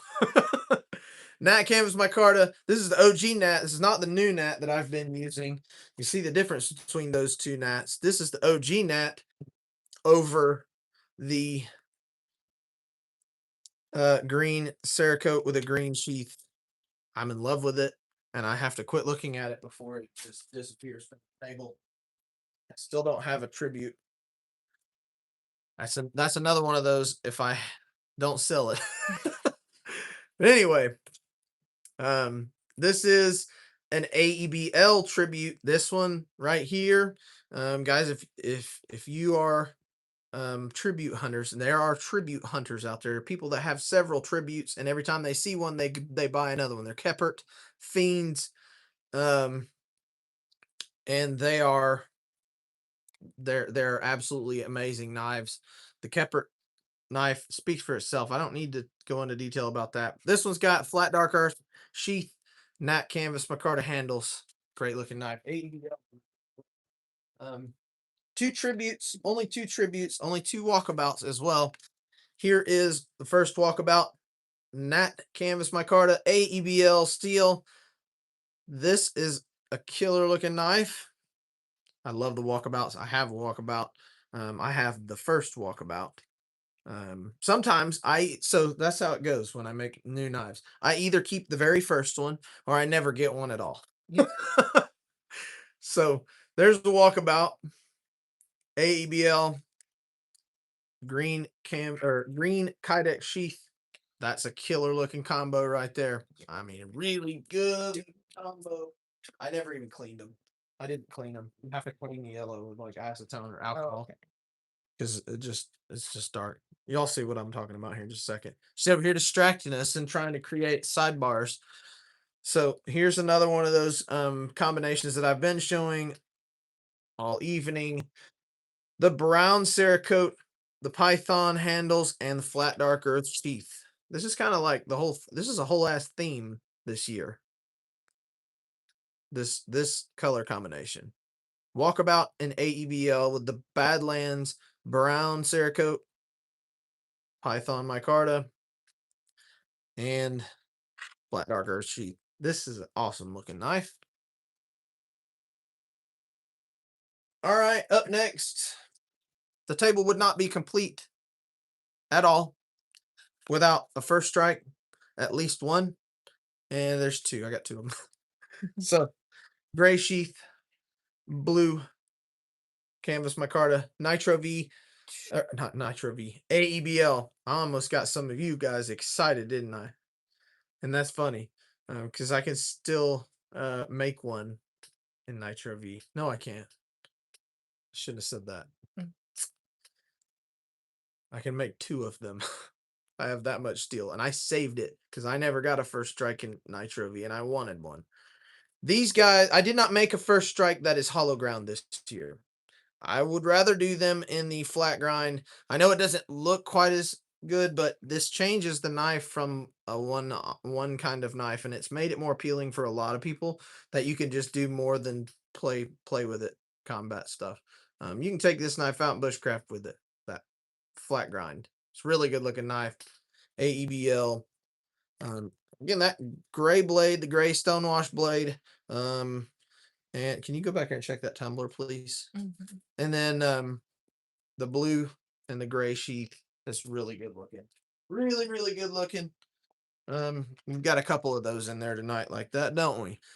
So here is the second first strike that I have. OD green sheath, double green Micarta handles over a black blade. I thought about doing a blackout. I didn't want to do that. What is that? Little piece of Kydex. So black ink, flat Cerakote, really good looking. Another flat grind, double green. Something about these knives that just makes you want to sit here and play with them and cut yourself and unintentionally. That's what happens when you start playing with them, but don't play with them. You disrespect him. All right, the last big knives that I have on the table. They're still in the store right now. Here's the last two eagles that I have left over. There they are. These guys are a Gen 2. Belt satin finish. Corby screws. This will be y'all's last chance at them. Will be this weekend. If you want an eagle, if you've never held an eagle, if you never touched an eagle, if you're after something like this, I know probably none of you guys in here are, but I'm saying this is going to be your last chance at one of these eagles is at Blade Show, because after Blade Show, let them go a little longer. Keep it on. Let them go a little longer. Yep. After Blade Show, if I don't sell them, I'm putting them in my kids' packs. I like them that much. I just had hoped to get rid of the last two that I have. I already kept two of them. I kept the first green one, and then I ended up keeping another. I think I kept in that one for the missus because she wanted one. She was using mine, and she's like, "I need one. I want one." So she kept one. But I've got a green one. And I've got in that one. These guys are in 80 CRV2. They still look amazing. These are fantastic. These knives right here are designed by Gabriel of Last Huntsman Outdoors. Same designer of the Rogue. This is a fantastic knife. Again, last chance at these, because if I don't sell them at Blade Show this weekend, then they're staying with me forever. And I don't feel bad about that. I'm okay with that. It doesn't, I'm not crying about it. Okay. We are waiting currently on the last 6 knives to finish. The last 6 knives of Blade Show are in the tumbler right now.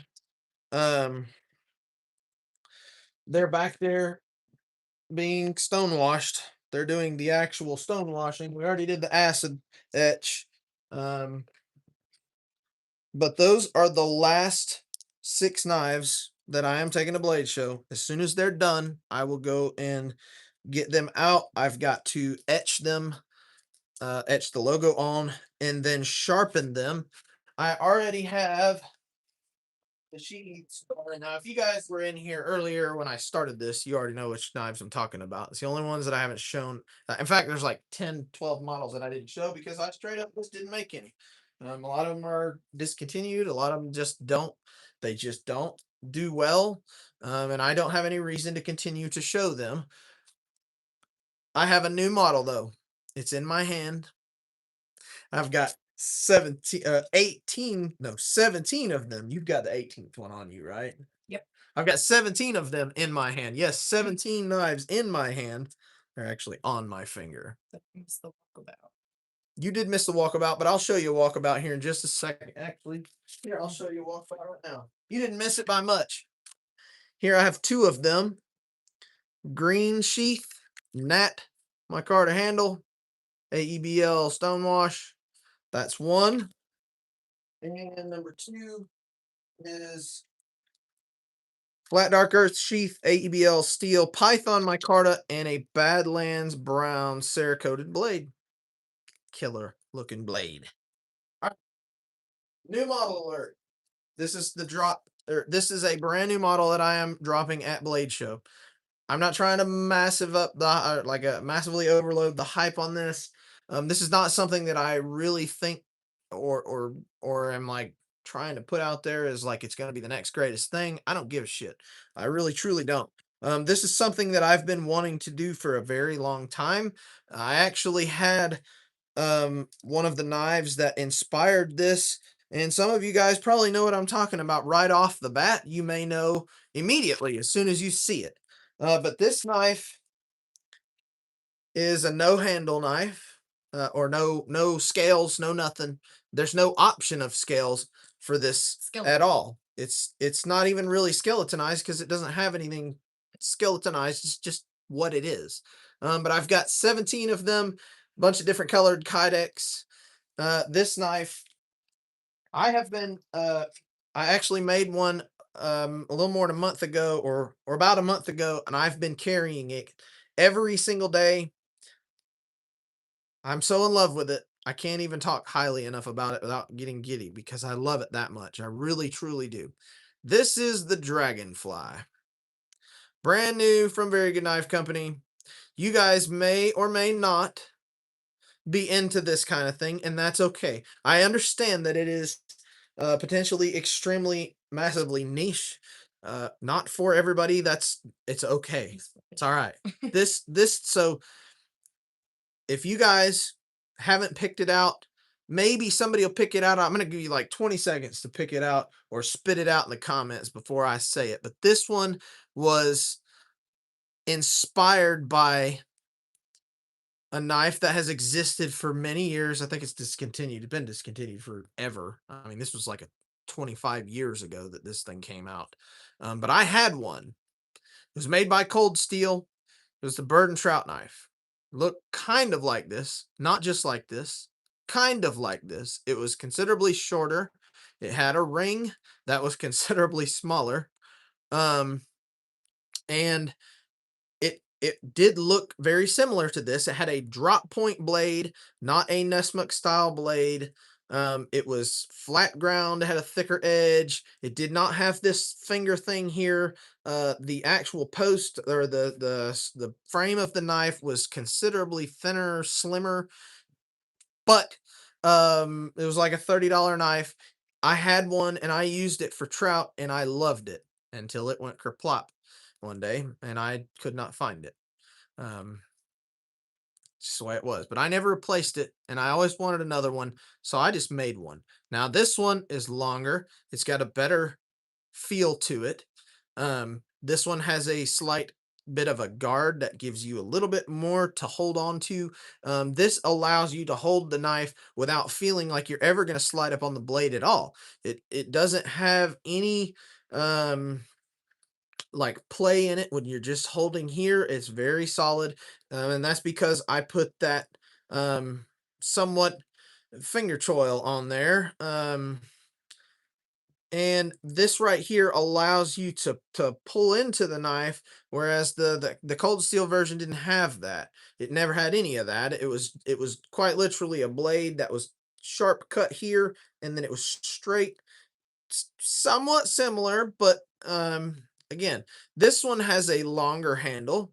It is capable of being held without putting your finger in the ring, and the ring is massive. It's well over an inch, like 1.1. So you can wear it with gloves, or if you've got freaking grizzly bear paws, like John Rollo, then you can get your fingers in there. And I mean grizzly bear paws, I mean like Shaquille O'Neal hands. You should be able to hold this without any issue. See, if I choke way, like if I push the ring way down, I still have a whole finger that I can fit on there. So that's another thing that I wanted. I have been using the crap out of this thing. It's hollow ground. It's made out of 1/8 inch steel, 1/8 inch AEBL. All the ones that I have look exactly like this. They're all identical. They're all stonewashed. They all look, I mean, literally exactly the same as this. They are a full hollow grind. This is my only model that uses a full hollow grind. Every time I do hollow grinds, I leave a little cheek. Not this one. This one has no cheek, and it's got a nice big giant swedge. Now, why did I go with a hollow grind on this and not a flat grind? It all comes down to gutting trout. It really does. So if you're a trout fisherman, if you've been a trout fisherman, and you've done a lot of trout gutting, you know what I'm talking about. When I put this blade into the vent of a trout, a flat grind will continue to bury into the trout as I cut along. The hollow grind being having the geometry that it does, the blade will actually get in there and start cutting and keep itself from going all the way deep. The hollow grind will keep the meat separating and the knife gliding through rather than continuing to like push itself deeper. I experimented with this theory over 10-12 years ago. I had videos on my other YouTube channel of gutting trout. I'm extremely good at it because I spent a childhood growing up in North Georgia on trout streams. I'm gonna make another video on that with this knife. I did not name this knife. The missus named this knife. And I thought it was a fantastic name. Dragonflies are always found near water, and this kind of looks like a dragonfly, long, round, cylindrical head. The ring feels really nice. It's very big. It's very open. You can wear it. Um, you can hold it with your pinky in the ring. You can hold it with your index finger in the ring. It makes no difference which direction you hold it because the bar is in the center of the ring. It's not offset to one side or the other.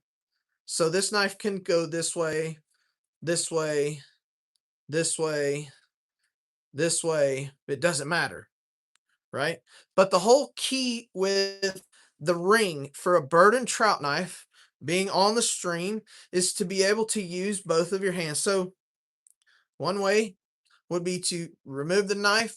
You grab, I like to go up underneath the chin, in between the chin bones of the trout. I like to split up underneath there and grab the tongue section. I like to get underneath that with the tip of the knife and cut under that forward from here forward. If you can push in and then you can slice forward, it'll come right off, right? And then I like to go to the vent. I like to go up the vent all the way down to the center of the gill plate. I then stick my thumb inside, and then inside of, remember, I cut underneath the tongue. I grab both places. And in order to do that, I end up putting the knife down because I got the trout in the other hand, right? But you can do it with this knife without ever having to put the knife down. You can grab and clean the trout out. Then you can run your thumb down that blood vein in the center. And look, the knife is still sitting right here. Okay. I didn't have to resheath it with it full of guts and blood. I also didn't have to set it down, risk losing it. The knife is right here. It never went anywhere. See that? And you get full use of your hands. You do whatever you want. But the knife is right here. When you're ready to use it, you just flip it up and use it. That was the whole point behind that original design of what inspired this design. That was and it worked really well. It really truly did. I had one. I loved it. The steel were just the steel wasn't good. It but I didn't really care that much at the time. Honestly, for trout, something as soft as trout, it can be garbage steel, and probably just go all day. Never had to sharpen it anyway. But anyhow, this knife's an AEBL. It's going to be pretty corrosion resistant. I think a better suited match for this knife would be something like N690, something that is very highly corrosion resistant. Not saying that AEBL Nitro V is not. It's technically on the chart. It's not very highly corrosion resistant, but it is quite stainless. It has a very good stainless quality. 14C28 would be really good to bridge that gap between like the N690, because like on the spectrum, so like Nitro V, AEBL, 14C28, those are all the same kind of steel, but they are all three different from each other in certain ways. 14C28 happens to be the least most favorable in edge retention between the three. However, it is the most favorable in terms of corrosion resistance. Those are done. I'm gonna go get those. So Nitro V would end up having the highest hardness, and between AEBL and Nitro V would have a higher edge retention and a better corrosion resistance. Hardness has a lot to do with that, and that's about the end of that. Between the two, or between the three, the toughest would be AEBL out of all of them. At 14C, Nitro V, AEBL will take the bait or take the cake on the toughness. Nitro V on the edge retention, 14C on the corrosion side of those three steels. I don't know why the hell I just went off on that whole ramble, but I did, and now 16 of you got a better education on those, at least what I know on them. But this Dragonfly run is in AEBL. There were 19 of them originally. Number 19 is sitting right here. This was the first one. The missus has got the second one, and there's 17 left here. And that's what I'm taking to Blade Show. I'm super excited for them. If they do well, they do well. If they don't, they don't. Whatever, it's okay. I really just, things like this, I don't have a lot of time in because I have to cut them out and then, do my cleanup. I still have to do the cleanup all the way around. The spine, I did spine cleanup. Now, there's some companies that wouldn't do that. I took a Dremel and made sure that there was nothing inside the ring. There's no burrs anywhere on this knife at all. Everything's nice and chamfered down. They're not like super chamfered, because it's just not all that necessary. What is necessary is that it is smooth and not sharp. And the insides are nice and ground out. The diameter on the ring is like 1.1. It's like one. It's almost. It's not quite an inch and an eighth. But it's well over an inch, which should be. I mean, seriously, guys, that should be plenty of hole for most people's fingers. But anyhow, I've got 17 of these guys to put on the table. We've got black Kydex. We've got gray Kydex. We've got flat dark earth Kydex.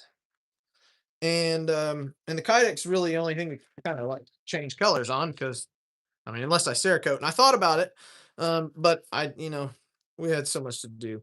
We've got OD green Kydex. Then we've got orange Kydex. I figured this one would be popular, so I made extra ones of the OD and extra of the orange. And then I've got two with the red Kydex for the red fans. And then this is what Mrs. was talking about earlier. She's like, they're already dirty. They were dirty to begin with because the sheet of Kydex was kind of dirty. You have to take some alcohol to this safety yellow Kydex, or else you can see the essence of dust on this stuff. You can see it. So I'll take some alcohol to these and clean them up. They don't really look all that dirty right here, but little specks like that, they stand out like a sore thumb. So, but anyhow, these guys, what I have not tried yet is paracord wrapping one for like EDC. I wouldn't paracord wrap one if I was going to carry it on trout stream. What I might do instead is to take a reel, a bungee reel, if you guys know what I'm talking about, the little small like ID card reels that clip onto your vest. Use them a lot for fishing, for things like forceps to get hooks out, and stuff like this. I would put a clip around this. That way, if I ever did happen to drop it, then it would be right there, or not. Anyway, what I haven't tried yet is to paracord wrap one. If I were going to do it, I would probably do it with gutted paracord, so it didn't add so much thickness. I would go up in front of the little dimple right there. Oh, man, that would be really nice. A jute wrap. That was a good idea. Yes, that would be a wax jute wrap would be really nice on this. That's a good idea, Nameless Drifter. You hear? A waxed jute wrap. That would be a really, really, really good idea. So what I think some people are going to do is wrap, and then wrap the ring as well. I have thought about wrapping the ring because it's so big on my finger. Now, I don't actually use the ring a whole lot either. Actually, the way that I continue to grab mine out of the sheath is not putting my finger in the ring. I actually grab over the top because the ring gives you something to hold on to. It's actually really nice to use it just like that. And so I find myself using it like that more than ever putting my finger in the loop. Yeah, there is some tables that I plan on visiting at Blade Show, Zach. Specifically, some of my suppliers, vendors, or not vendor, suppliers like Aaron at MMS. I always go see everyone that I buy materials from. I always go and see them. I think it's really good to have a really good relationship with people like that. and I make it a point every year to make sure to go see them. And they are my priority. That's who I want to go see every year. And then after that, I do have some makers that I want to go see. And then once all of that is done at the end of the show, usually I will go and pick up some materials, things that I don't have, things that I can sit here and look at and kind of like contemplate, whether or not I want to use this or you know, you get it. Anyhow, the last thing that I have to do, there's those dragonflies. Those dudes are pretty dang cool. I love them. I think some other people are gonna love them. Again, I don't care if they take off or become like some super big thing. It's okay either way. I know that I wanted one, and I didn't want to just cut one out or two because Mrs. One wanted one as well. I was just gonna go ahead and cut a whole row of them out. If I was gonna put a hole in the sheet of steel, then we may as well make 19 holes. As many of them will fit. So heck with it. I like them, and they are what they are. I'm gonna put some paracord with them, and I'm going to put I am gonna put straps with them. So I forgot to show you. This is how I've been carrying mine. I carry mine appendix right here up front, and I carry it with the straps that I send everything with. See, I got the OD green sheath. And I have it on the tightest. Now I didn't cut that off because I didn't want to feel that hard edge. I wanted this to curl that way I wouldn't feel it as much. Um, and I like it like that. But I have it on the tightest setting that way it doesn't move on my belt at all. I don't want it to move at all. But anyhow, I have it set right up here up front, and it's just there's nothing to it. These weigh the dragonflies weigh 1.9 ounces. The whole sheath and everything weighs they're like 2.1 ounces with sheath that has paracord in it. With the strap, the whole thing weighs like 2.7. I sat here one day and just messed with it just to see. But anyhow, they don't weigh anything. They're like 1.7 ounces bare naked, and you can completely forget that they are there. Um, I intend to have another one to put on my chest rig for fishing. Absolutely, that's what I wanted it for, and that's what I'm going to use it for. I don't get a chance to go fishing a whole bunch, but um, I am ready to have another one of those that I have been meaning to replace for. It's been more than 20 years since I had that knife and lost it. No joke. It's been that long. Let me go grab a new towel, and I came in here to the ground room to show you guys what I've got here. This was a last minute thing. I had no intention of going to Blade Show with these. Well, I had intention of going to Blade Show with these. I had no intention of actually finishing some because I just didn't think I would get to it. The steel came in for these yesterday, and while we were sitting outside, having us a little break, I thought about it and I thought about it and I was like, damn, I really, really, really wish I could get some cubs done. And the missus was like, you can. You can just go in there and cut them out and get them heat treated like right now. And I was like, it'd have to be started. Like, I didn't even finish what I was saying. I just jumped up and took off running. I got them cut out. I got them heat treated. Here they are. I have 6 of them, only 6 of them this time. But hey, we got some cubs. Last year is when I rolled out the cubs. I rolled them out specifically for Blade Show. So, last year's new model drop was a no handle knife. Last year's new model Blade Show drop was a no handle knife. This year's new model Blade Show drop is another no handle knife. Following suit. Maybe we'll just do that every year.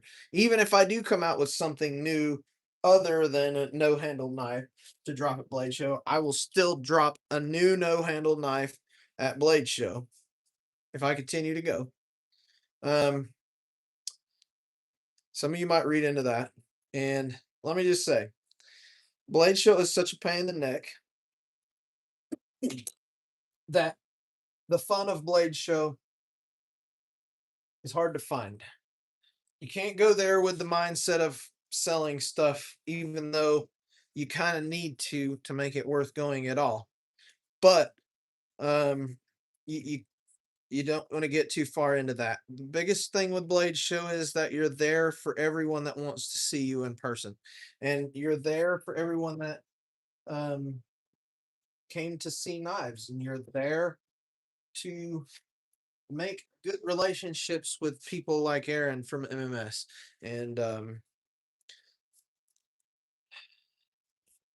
but you still got to make something. You got to make worthwhile, because dang a table there is $700.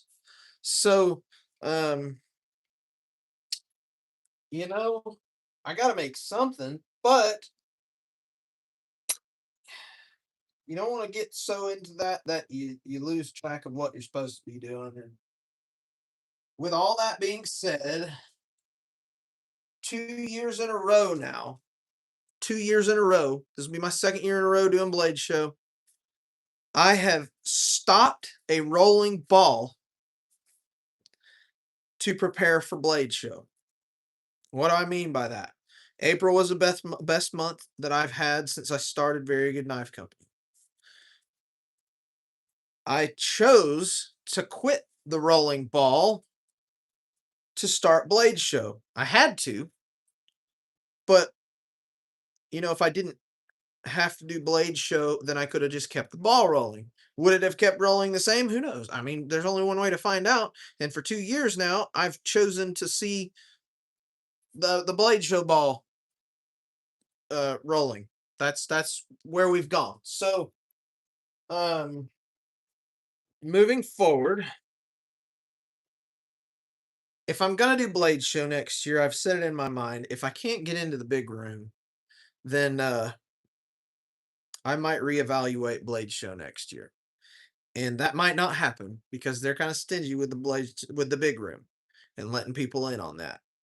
You kind of got to spend money, work your way up to that, or just be popular enough that people run to you on Friday morning when it opens. I have a couple of those boxes checked, and this will be my second year.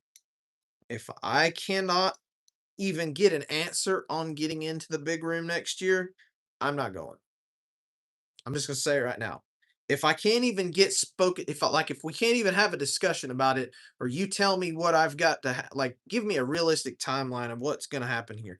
Because if I'm gonna have to continue stopping rolling balls every April to pray to to play Blade Show, to pray for Blade Show to go well, I'm not gonna do it for a third year in a row, because I feel like a dumbass when I have to do really good in order to not do drops throughout May to prepare for Blade Show. When I got to do drops, then I have to have some kind of income. So we had one drop in May. Now that's not the only reason that I did the Lone Stars. I've really been wanting to do the Lone Stars, and I just haven't had the right thickness of steel. I didn't want to make them an 1/8 inch because they're hollow ground, supposed to be hollow ground, and if they're not hollow ground, then they wouldn't quite look the same. I understand, that's okay, but I want them hollow ground, and I want them to have a big, deep hollow grind, and the only way to get that is on thicker steel. And I didn't have any 5/32 steel. I just haven't been running anything in 5/32. No Hornets, no adventures. I have had people beating down my door for Counter-Strike since I started that, and I ran out of 5/32 steel before last year ended. And so it's been that long that I've had people beating down my doors for Counter-Strikes. I haven't been able to do anything in 5/32 stock. Yet I've had a massive demand for everything that uses it. And there's nothing I could do about it until recently. So I found some N690 available. I bid on it, and that's what we've got for now. I've also got some 5/32 AEBL that just came in. This stuff came in just the nick of time, and I was able to get some of these done. I was kind of bummed, but anyway, yeah, you did, dude. somebody, oh yeah, Nameless Drifter. He asked what the dimensions are on the cub. So the cub is 6.5 inches overall length. It's exactly 6.5 inches from point to pommel. 3 inch or 2 and you know what? I'm making an ass of myself. Let's just grab the damn calipers and I'll go over every single measurement for you. All right. Every single measurement. 6.5 inches. This isn't even gonna fit. This is 6.25. So there. You can see we're 1/4 inch over that right there. So that's how big this one goes. 6.25. The blade width on this is 1 inch. Sitting right on is actually just 15 thousandths over an inch. Well, 25 thousandths over an inch. So 1.025 is the width on that. The blade length from the front of the choil is dead on 3 inches. It's 2.9 inches. Now the actual edge length on this dude is, we have to roll it for that. The edge length on this dude is 3 inches. I mean, dead on 3 inches of edge length. And that is from the termination point right there. Even being a little generous right there. 3 inches of edge. If you roll it out, straight from in front right there, 2.7, 2.77. So that's 2.78 is how right there on that tip and back to the termination point straight 2.77. We've got 5/32 stock on these. It's actually like 162. No, it's freaking dead on 5/32. 157.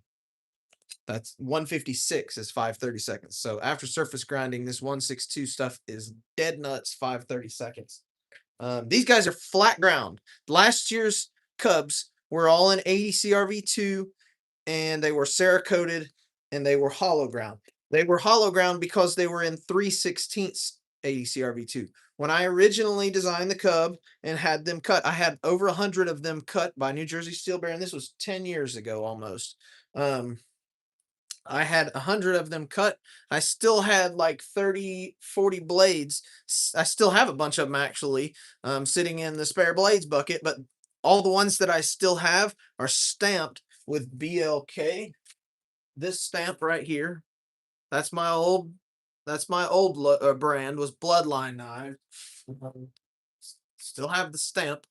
But they were all stamped with BLK, so I didn't use them. And I couldn't grind it off because I stamped them like freaking deep. Anyway, the ones that I had that weren't stamped, there was like exactly 21 of them, and I made those for Blade Show last year. They were 3/16 too thick for me to flat grind because then they would just be not quite right. So I hollow ground them. They actually put a really big deep hollow grind and they looked really cool. I kept one for myself. They were really nice looking, but I remastered the file, which is a CAD file. I put it in Fusion and remastered the file, changed some little microscopic things. There's absolutely no measurement differences. It's mainly for just like she's ready to go. It's mainly the jimping that I smoothed out slightly. But other than that, the difference is these are in 5/32 AEBL and they are full flat grind. They do have that little bit of cheek. That way there is some spine strength because if there was no spine at all, like if I ground them all the way up into the jimping, that would be a weak point. I don't want a weak point. So I left some cheek on there to give it some spine. Anyway, I've got 6 of these, and I've also got a really hungry wife, and it's 8:15. I was supposed to be finished with all this, and I'm not. I've got to go in there and put the logo on these and then sharpen them. I already got the sheaths done. Once I do that, it's over. It's all done. It's 100% over with. As far as the making and doing and the sheathing of knives, it's done. It's over. I'm happy. Tomorrow is Blade Show setup. We are not staying in Atlanta this time. We're just gonna drive back and forth and stay at home. It's no plans to do any more runs on Mustangs, but if you want a Mustang, just hit me up. We'll talk. I discontinued the Mustang because nobody buys them. I discontinued a lot of things. I know that's a tough one, but it is what it is. I don't do any more runs of the Mustangs because I just don't like sitting on them for so long. But anyhow, doesn't mean I won't make you one for now. But anyhow, I appreciate all you guys' support. I appreciate all you guys joining in tonight and hanging out through this Ramble Fest. I have talked myself hoarse. I'm starting to get a little sore in the throat. Anything and everything. I'm done. I'm out of words, guys. Ed, I'll see you this weekend. I'll see you in 2 days, dude. I'll see you in 2 days. And I got something special for you, brother. I'll see you there. Thanks for stopping in, John. I owe it all to you, my friend. Zach, have a good one, buddy. Steven, I was so happy to finally get to hang out with you, man. I'm glad you got to hang out. Thanks, guys, for joining. I'll see a lot of you this weekend at Blade Show Table 35A. Please stop by and see us. I'll be there talking myself hoarse all weekend long. It's just what we do. Thanks for all your support, guys. No matter how big or small, appreciate all of you. I'll see you on the next one. Have a good one.